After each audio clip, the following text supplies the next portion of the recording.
today is a build-up on many years of discomfort.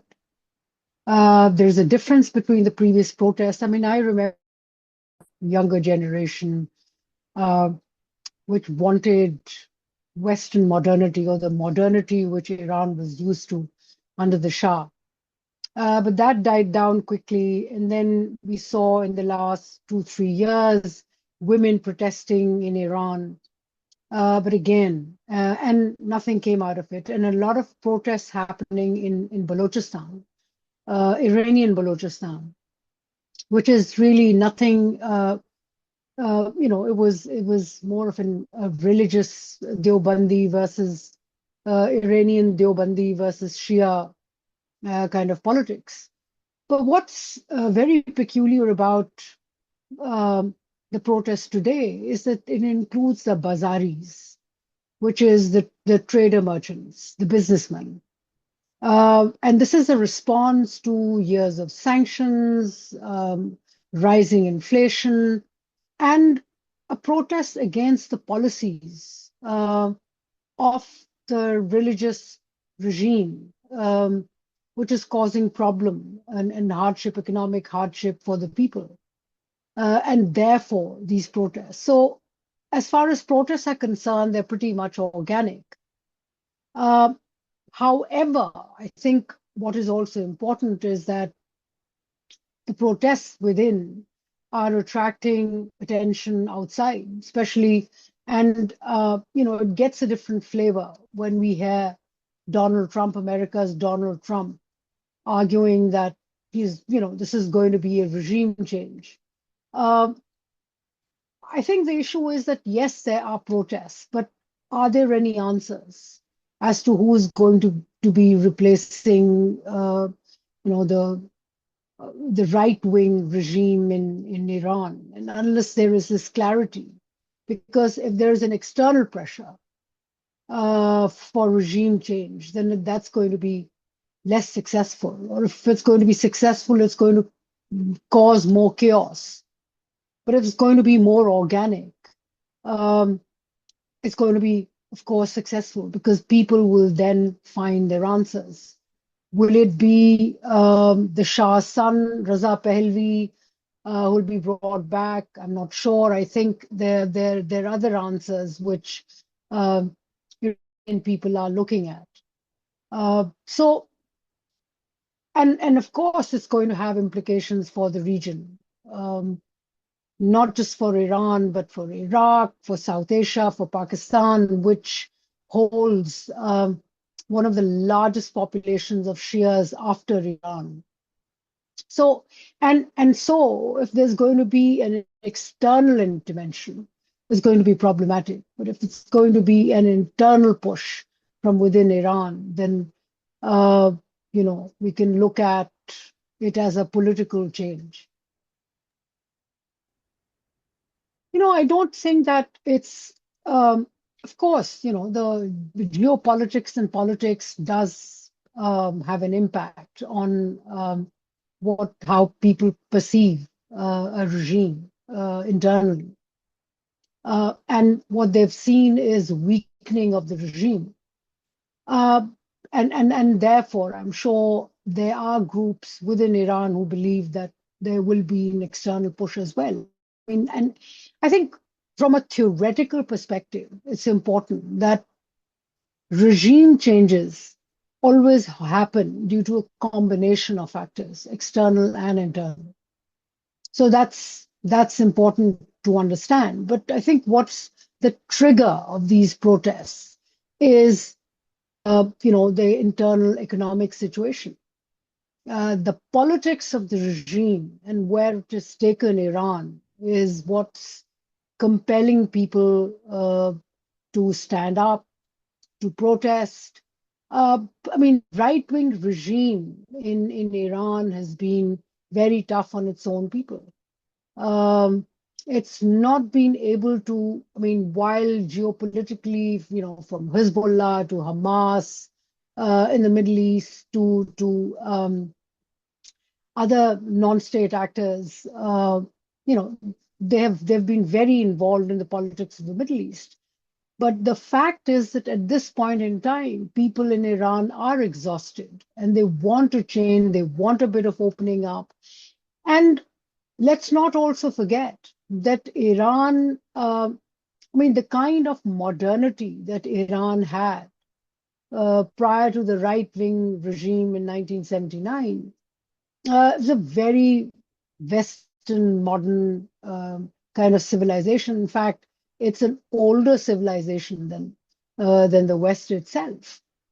I've interacted with Iranians in the UK when I was studying here. I had Iranian colleagues, Iranian class fellows, and my perception then was, I mean, for example, when I looked at the women, spoke to young women my age, I thought that their response to their femininity and their sexuality was far more modern than we in South Asia could ever imagine, even the educated ones. So it's been a different society. Culturally, they've been very rich and modern. And where the right-wing mullah regime brought them, I think people are protesting. People want opening up. People want space. People want change. So to argue that no, whatever is happening in Iran is all externally motivated, I wouldn't agree. I mean, it has to, even for external to succeed, there has to be meat internally. I mean, very quickly, I remember when 2010, I was teaching at Johns Hopkins, and I remember that then Wali Nasser, who's an Iranian American scholar, I mean, he wrote a book. He talked about how capitalism, modernity can change, and my argument then was that modernity has to be looked very differently, more politically, and this is not a change that's about to happen um, in Iran or in the larger Middle East. But that was 2010. Now, easy for the right-wing mullah regime to keep controlling through force its own people. I mean, exactly. I mean, the Bazaris entering the protest is significant. It means that they're no longer looking at it from an ideological perspective. And that is bound to create breaks and schisms within the system itself. Um, the Revolutionary Guards, the mullahs, all these relationships are going to get affected when the Bazaris get involved. I think it's not, it's something, what we've seen through years. Again, my suggestion is that let's not look at it uh, simply in this 1 year period or a 6 months period. This is something which has gradually been building up. I mean, the women in Iran kind of burning their hijabs, uh, kind of young women. I mean, there is a whole new younger generation which needs a break. I mean, let's not forget that next door or in the neighborhood, you have Saudi Arabia. I mean, Saudi Arabia, where the operative law is still the Sharia, yet they had to open up to the youth because you had this bulk of youth who want modernity, who want a different kind of a life. So, from opening clubs to cinemas to theaters, that kind of opening up, allowing women to drive, it was Saudi Arabia's recognition that you can't, stop, that you can't flow, swim against the tide. It's not going to be useful. Now, will the Iranian regime understand that? Does it understand that? And will it continue to use force? Because it's not going to die down. I think the only way where they may be able to suppress, at least momentarily, is if they're if there is significant uh, kind of somehow signs that there is external intervention. External intervention is going to, burn out the protests. It's going to be damaging for the protests. But if it's going to be an internal push, then you can't, they can try to control, they will use force, but will it be effective in the long run? Um, if today you quieten the protests, what's the guarantee it's not going to happen again? I think what we see now is the beginning of a cycle where which the Iranian regime now has to address. It can't keep on doing business the same way that it's been used to doing since 1979.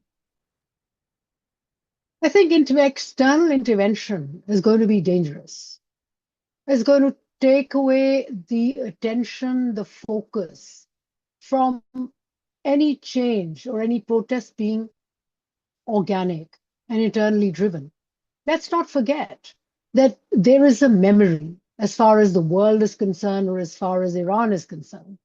When 1960s it was 1960s. Mohammad Mossadegh, the Iranian prime minister, socialist prime minister, uh, he was booted out using the Shah of Iran through a CIA conspiracy. Now, I think what they're looking at right now, but there, if you remember, that it was an internal protest which had pushed out Mossadegh. Of course, the external part was CIA involvement. So mobilizing and motivating. Now, what Donald Trump is arguing is an external intervention. Now, what we've seen with external intervention by the US, Saudi Arabia, where you have a large amount of Shia population, should be worried.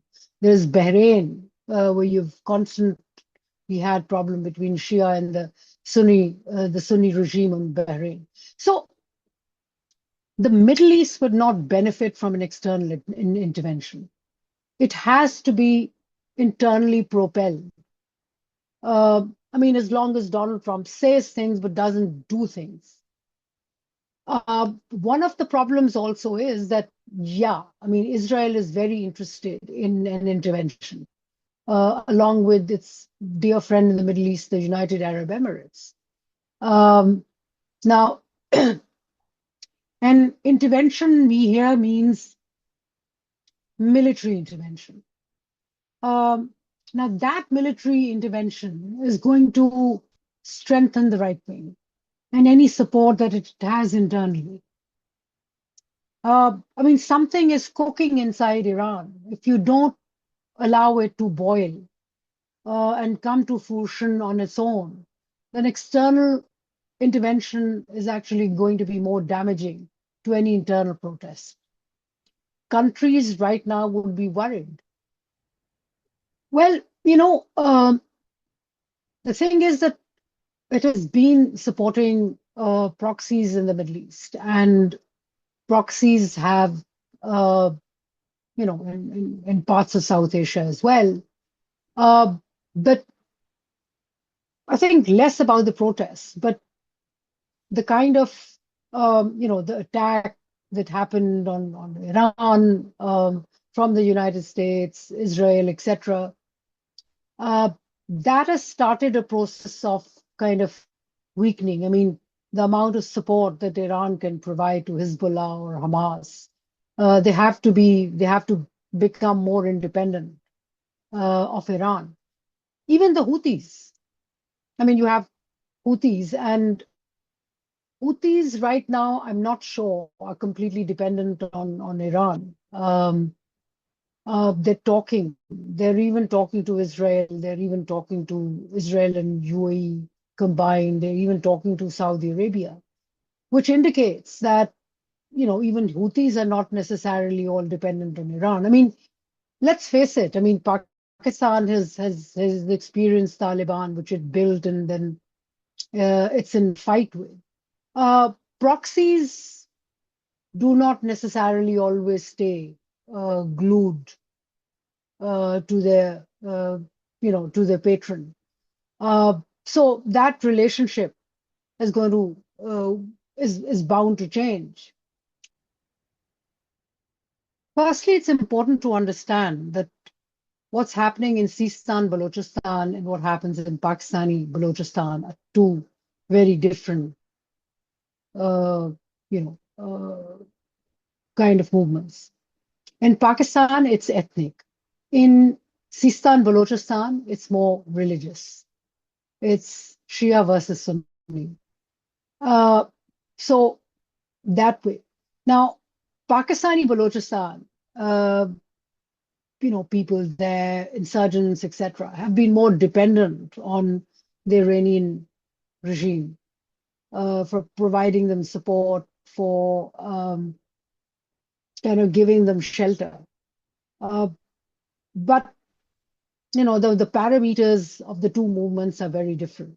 I don't see. Of course, there's going to be an impact. Now, what has also happened is that over years, Pakistani Shias are also increasingly less dependent and tied with Iran. The earlier dependence that had started after the end of the Shah regime and beginning of the Khomeini right-wing regime, which had then created sectarian violence in Pakistan. It had initiated. Now, that the dependence on Iran is less so. But Pakistan feels that a lot of Shia militants get trained in Iran.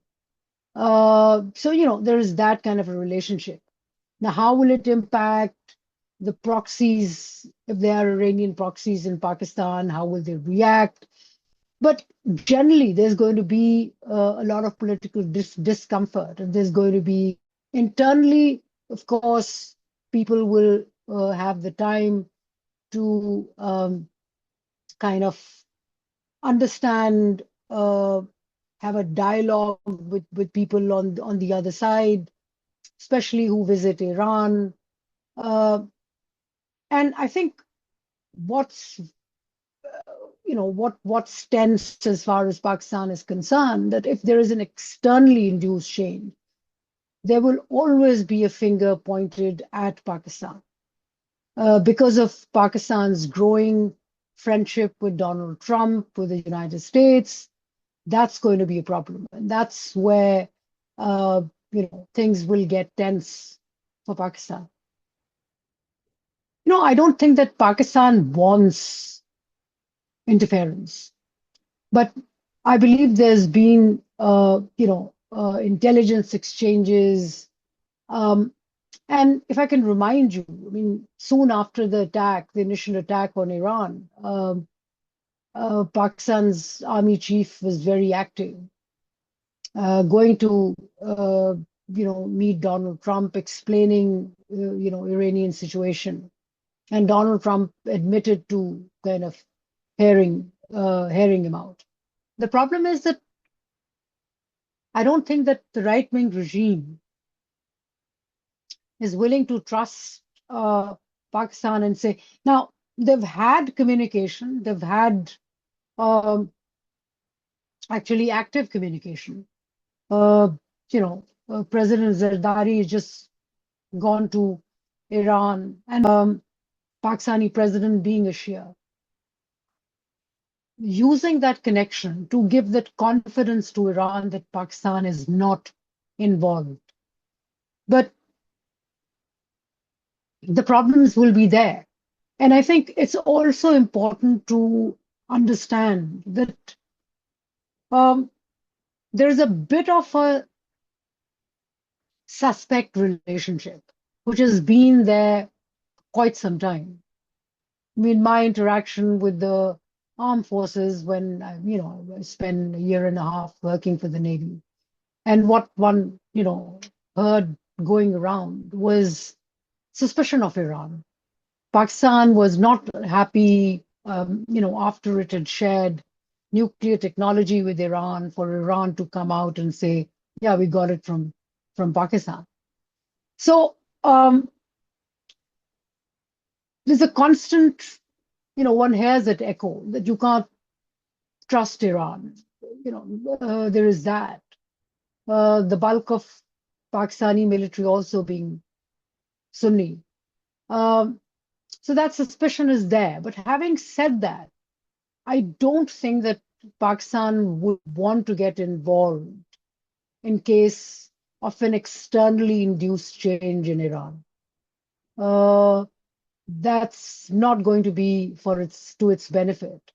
So at this point in time, there must be a lot of nervousness on any suggestions uh, that there'll be an external intervention. Beyond a point, I don't think Pakistan has a huge role to play. I mean, you can go and talk to them.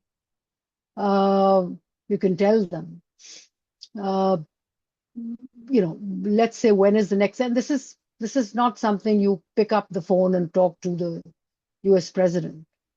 Uh, there are other factors as well, which is playing on his mind. There is Israel. There is United Arab Emirates. So it depends on who's talking. And Donald Trump, the problem is he's just gone and picked up, a president of Venezuela, is intervened. And if he believes that intervention is what's going to change the situation, I mean, he's also concerned about Donald Trump right now being able to deliver in Gaza. And if his thought process is that Hamas can only be curbed by somehow forcing changes in Iran, then, who can do the explaining? Pakistan's army chief can try, but will it work? Uh, I mean, right now, uh, Donald Trump is the man in charge, and nobody can speak to him.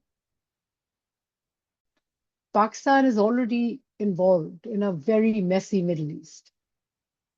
On the one hand, it's trying to connect with the UAE. On the other, with Saudi Arabia, it already has, a mutual security, strategic security agreement with Saudi Arabia. It's trying to go out to please United States, but it's also being very cautious on the one hand. So, I mean, for example, as far as Gaza is concerned, it's been telling the US president that, look, we are happy to do peace building, but we weaponizing Hamas and all of that.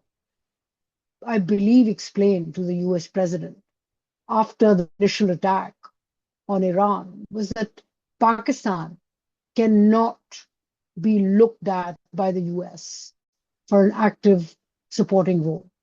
It can explain, they can have intelligence exchanges, which then keep secret, and we don't know then what role Pakistan has to play. But I think this is something which Pakistan would want to, this risk is what Pakistan would want to avoid. There will be, I mean, I'm sure internal pressures, but, for Pakistan's security, they have to be, to remain neutral and just hope that any change in Iran is internally induced, not external.